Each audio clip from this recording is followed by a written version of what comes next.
Church leaders need intentional development to help them discover their capacity. When studying leadership, it can be easy to stereotype a large number. The truth is, some people have an innate ability to inspire. So a lot of times it's hire that thing that you're not maybe good at that can help you go to the next level.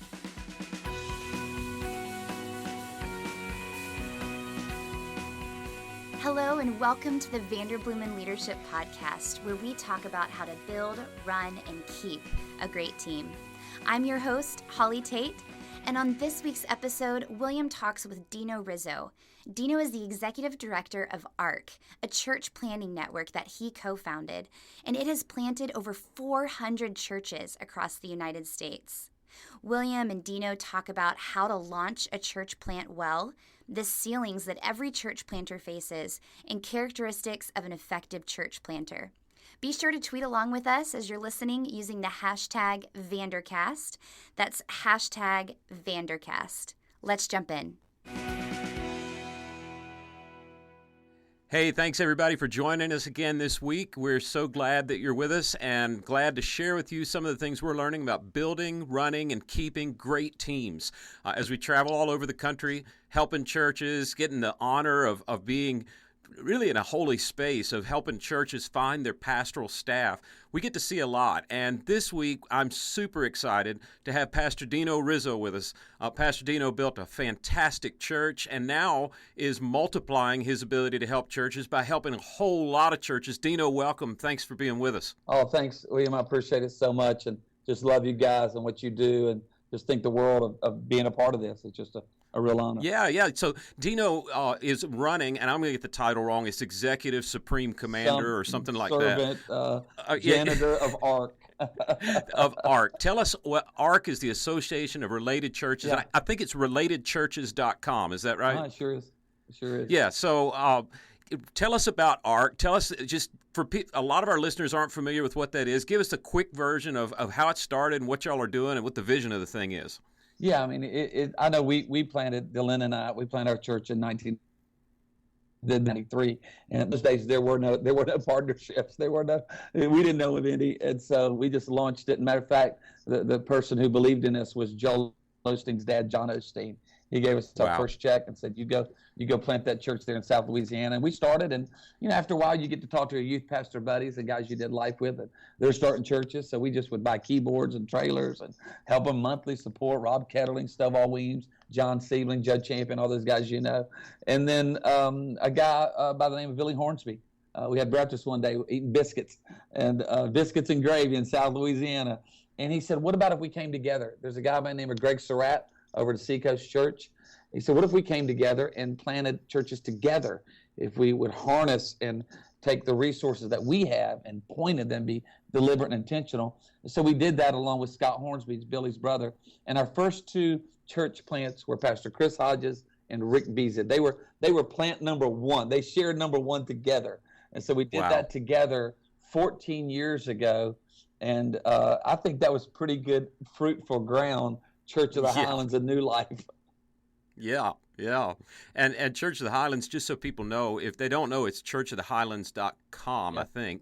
And it's a pretty good sized church, right? What's the attendance overall? This weekend, Pastor Chris told me we were right under 33,000, and we have and that's 12 for those campuses. of you. Yeah, and that's August, which is not a fun time to be in Alabama. A lot of people are out of town, so 33,000 is pretty good for an off week. Yeah, it's a phenomenal thing, and Life Church too has grown. It's just I don't know exactly, but it's a ton. It's a ton of people. When it's more, we planted Healing Place with 12, so anything beyond 12 for me is a ton of people. And so, all of them it's just been neat to see over the last 14 years.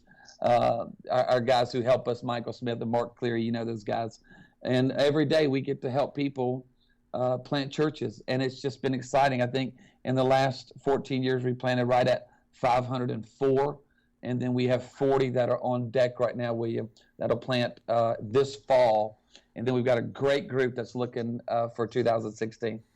Well, and it's a cool model too. If I understand it right, ARC is, of course, you have to go through an assessment, Sure. right? If you want to plant a church. Yes. Everybody right now wants to plant a church, but not everybody's made to plant churches. So you guys assess them, and if it all looks good and the location looks good, y'all sow a little seed into that first part of the church, right? And then the church sows back into ARC over the course of their time, right? Yeah, I mean, it's one of the things that makes us unique, I think, is there are a couple of things, is our assessment.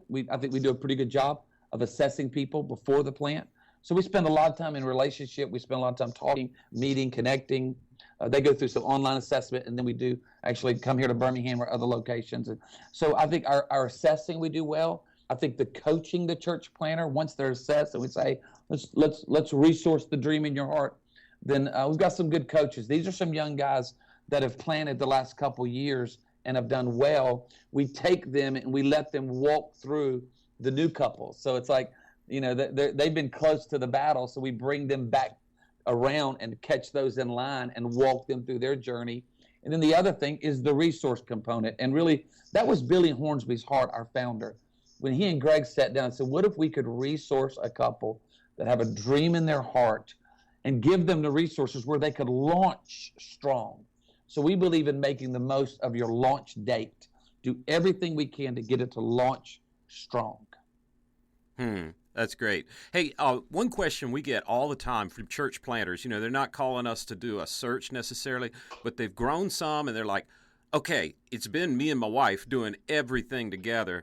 Now that we've got some room in the budget and some need for a staff, what should my first paid staff person be? Do y'all have an answer for that kind of thing? Oh gosh, so we get that constantly, like you guys, and so you can't launch without a team, and so you got to build a team.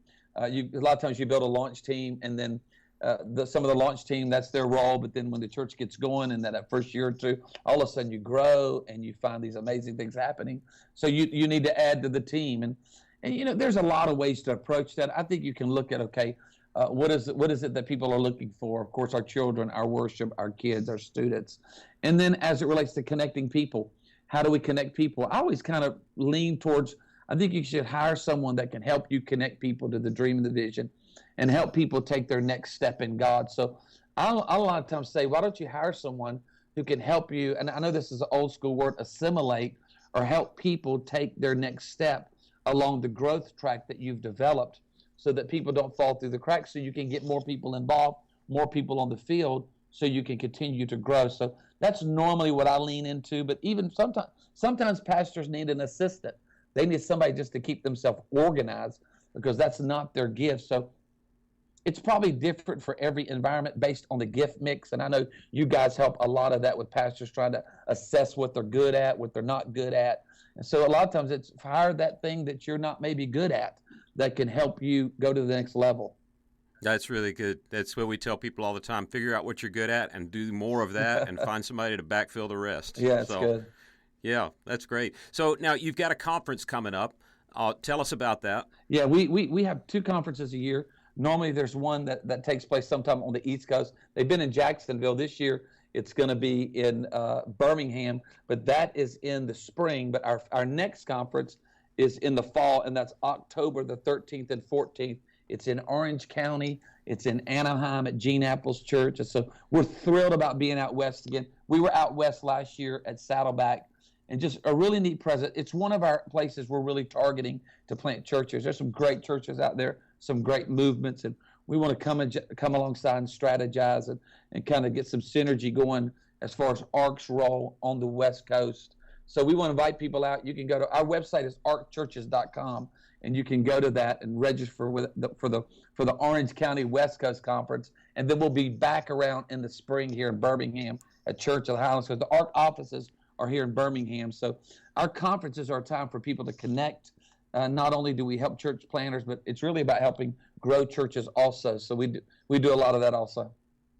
Well, when people come to the Highlands Church, they'll notice that it's there in the middle of Alabama where you either wear crimson or orange. Ooh. And Pastor Chris was able to sneak purple into the logo. I thought that's pretty cool. So there's Cajun even in Alabama. Oh yeah, go Tigers. That's right.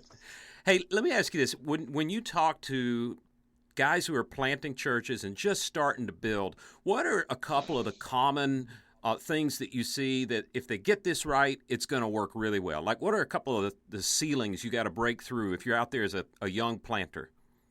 Well, I mean, there's several. I mean, you've got to make sure you're called to do this. And then I think there needs to be some affirmation around you, the church you serve, your maybe those that have been in your life. You've got to make sure your marriage is ready for this.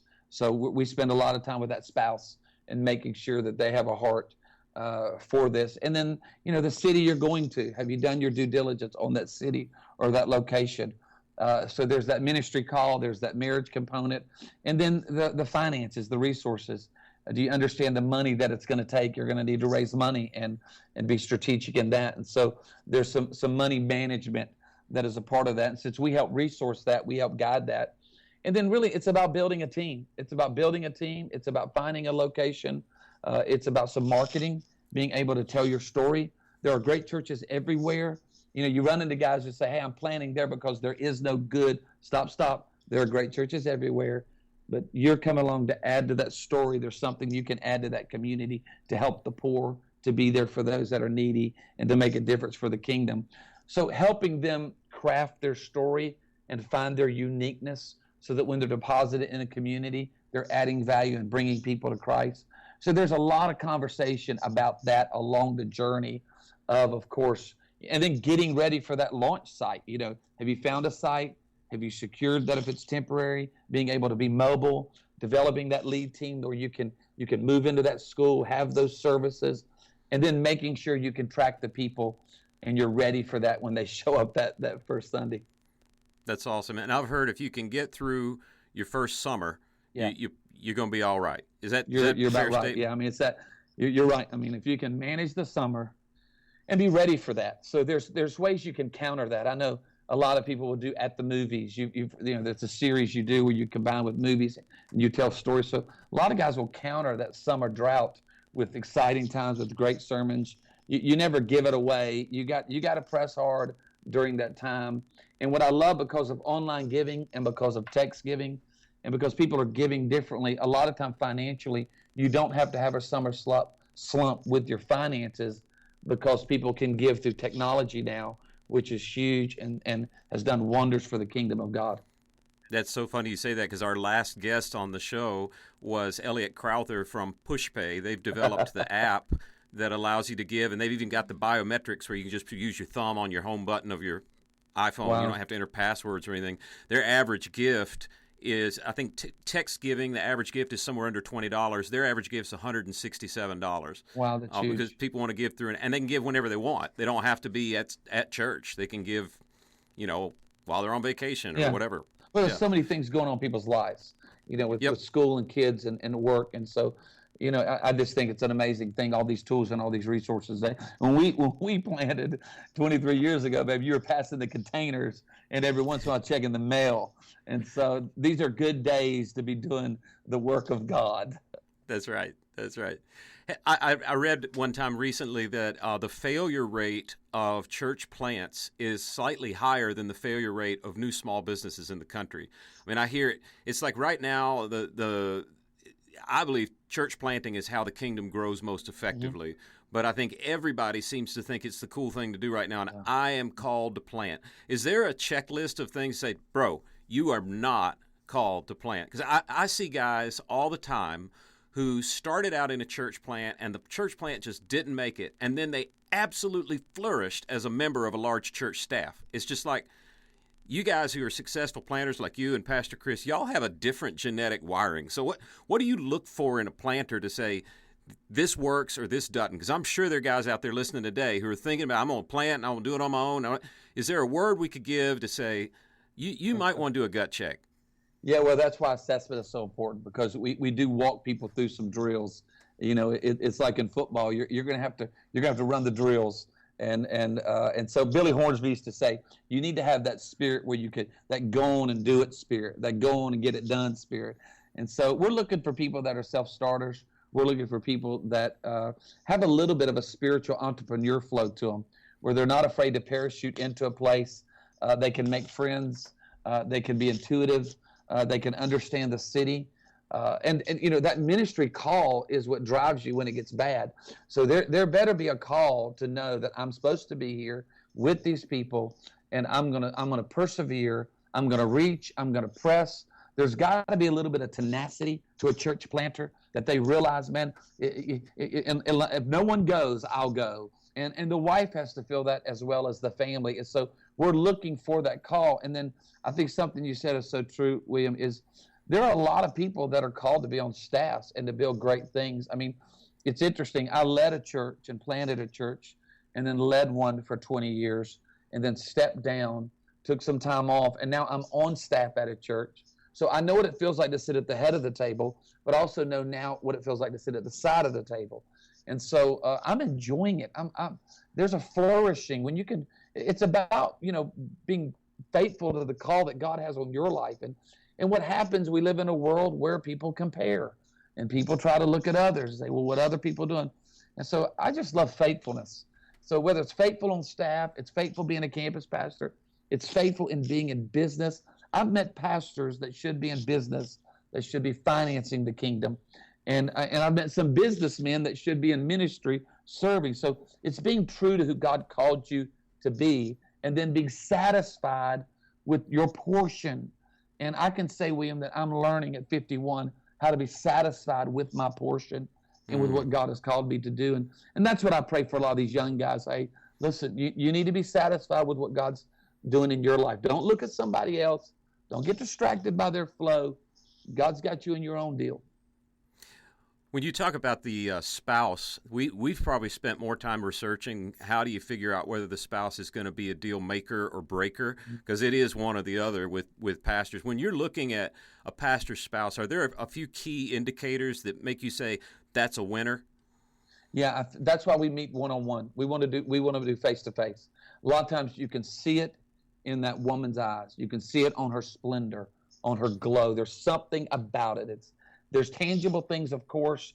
Does she understand? Sometimes the woman has a call on her life to lead worship or to be in children or leadership. And then sometimes the woman is a wife, and I want to be the mom. I want to raise kids, and I want to take care of all the women are at different seasons. I know when we started our church, my wife led worship, but she worked full time so that we could help provide for the dream. And she did that for several years. And then we had babies. So it was a miracle she could get to church, with 3 kids. And so there's different seasons, but I think in their language, in the things that they say, if she feels like that husband is going to continue to put her first and is going to cherish and prefer her, it doesn't take long when you sit down with a couple to see if this is their calling or his calling. And I think that's what even though the role may be a lot different, even though the wife's role may be different, it's still their calling. That's awesome. Now, one trend I've noticed a lot in the ARC, and I actually push this, is hire from within your own family if it's at all possible. Hire from within the church. Build your own leaders. I love that. I mean, I do also say I grew up in Western North Carolina, kind of maybe an hour or two from where they filmed Deliverance, and I know that constant inbreeding does not work out well. Yeah. I've seen it firsthand. When you're counting fingers and toes instead of APGAR scores, that's bad. But for the most part, hiring from within is awesome. So here's a challenge that I hear all the time. William, I'm thinking of hiring this guy that helped me start the church. We've been best friends since I was 6, and I know him. Should I hire him or not? And sometimes knowing somebody clouds your objectivity, and then you got a really bad situation where you got to let a friend go. When you're hiring from within, are there things that you guys look for to say that's going to work, or wow, we better not do this? How do you go about that? Yeah, well, it's yes, no to all the above. I mean, it's yes, hiring within works. No, hiring within does not work at times. And so I know that for what I've learned is that there are some roles and there are some situations where raising someone up is perfect. But then I also realize there's some roles and there's some tasks that you need to get specialized. And so you need help. We need help from a group like yourself or others that can help you understand. And then what I think at the end of the day, you need fresh eyes. Like here at ARC, we do not hire no one person hires any but one person. It is a group thought, and we're getting a consensus, and we're talking about this together ultimately, is this God's will? Is this where God's called you? Is this the call of God on your life to be a part of this team? And so I think fresh eyes, getting more people involved. I like the idea of getting consultant and coaching, even if you're hiring from within. I think it's just good to have other people say, well, hey, have you thought about this? Have you considered this? Where you ask all the questions? Because what happens, Williams, is you don't ask all the questions, and then two people enter into a relationship with different agendas and different expectations, and then all of a sudden you got awkward and you got pain, and it's a strain on the relationship. And so I've made mistakes doing that, and then I've also seen the win of involving people. So I think when it comes to hiring, you want to involve other people in the process. That's awesome. Now, one last question before we have a couple final questions. When you're hiring from within, or when you're working with people from the beginning, one of the most painful conversations I hear pastors have is, hey, William, John was my buddy. We started the church. He's been great. He was great all the way to 500, but now he's just not going to make it when we're at 1,000, and I'm going to have to let him go. Are there some ways to have that conversation that you found? Because I'm sure in your time pastoring, you had some guys that could make it to one level but couldn't make it to the next. Any advice for pastors out there facing that situation? Yeah, well, it's capacity. Some people have a capacity to go to a certain place. It's not easy. I mean, I'm a relational guy. I'm not the bottom line guy. So it's hard. I've had to have that conversation. And the thing that I always remembered was if God is in this, then there's somewhere better for them to be. And I don't want to stand in the way of them flourishing in another capacity. I think if it's a close friend and they've walked through some things with you, then you want to be able to try to see if there are any options. Is there another place to move them? Is there another way that they can express that gift?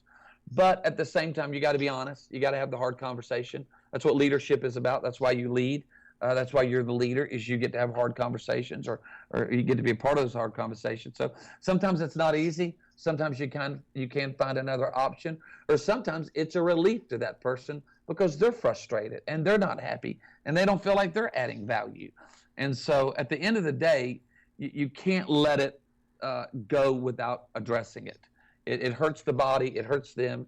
It hurts the cause of Christ. I love what Bill Hybels said. We're building the church. It's eternity. It's heaven and hell. This is important. So let's not just ignore those things. And so I thought that was a good thought. That's good. Couple quick questions at the end. Just first thoughts that come to mind. A book you're reading or have read that's exciting to you. Oh, goodness. I read a lot of Mother Teresa. I know it sounds crazy. She's got a book called Into the World, or Heart into the World. It's an amazing book, and it just talks about the value of people. And I like reading her. About every year I'll read something of Mother Teresa, because, again, it helps me remember what it's all about.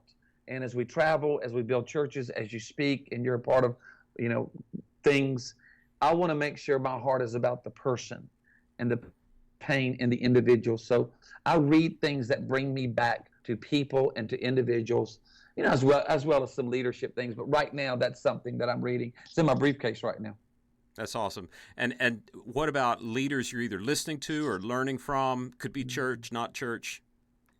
I love some of the art guys. I had a great conversation yesterday with Stovall Weems, Pastor Stovall there at Jacksonville. He is so fired up. He's so exciting. I love listening to T.D. Jakes. He inspires me. I think he's one of the greatest communicators on the planet. And then I love listening to leadership from Brian Houston and Chris Hodges. Those are my leadership guys. I love listening to Pastor Brian and of course Chris here. And so those are guys that I'm listening to right now. I just love it, love it, love it. That's awesome. Last question. It's an either or. You can't find another answer. Alabama or Auburn? Auburn. War Eagle, because baby. They're Tiger. Oh, there you go. Pastor Dino Rizzo, thanks so much for joining us today. Everybody check out the information on the ARC conference. I'm going to be out there. A whole lot of people are going to be out there, and you aren't going to want to miss it. And you're going to want to see Gene Apple's church. It's a great place. Pastor Dino, thanks so much. We can't wait. Thank you, William, so much. And arcchurches.com. And we just appreciate you and all you do for the kingdom. Thanks for listening to today's podcast. You can connect with us on Twitter at VanderbloemenSG and hashtag your key takeaways with hashtag Vandercast. You can also receive more information about what we do here at Vanderbloemen Search Group and notes from today's podcast at vanderbloemen.com/podcast. See you next time.